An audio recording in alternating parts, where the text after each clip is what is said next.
তাহলে একটি যে নৌকো ঘাটে বাঁধা আছে সেই নৌকোটার কত সময় লাগবে?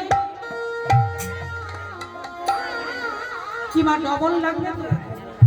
যদি 2 ঘন্টা হয় তাহলে জাহাজের 2 ঘন্টা সময় লাগলে নৌকোর সময় লাগবে 4 ঘন্টা। আচ্ছা এবার বলুন তো মা, ওই জাহাজের সাথে নৌকোটাকে যদি বেঁধে দেওয়া হয়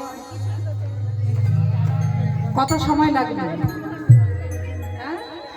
2 ঘন্টা। হরিবল হরিবল। ঠিক তেমনি ভগবানের কাছে পৌঁছতে গেলে যে সময়টা লাগবে, বলছে তুমি যদি আমার ভক্তির চরণ ধরতে পারো, যদি তুমি আমার ভক্তির চরণ আশ্রয় করতে পারো, তবে তুমি অনায়াসেই আমার কৃপা তুমি লাভ করবে।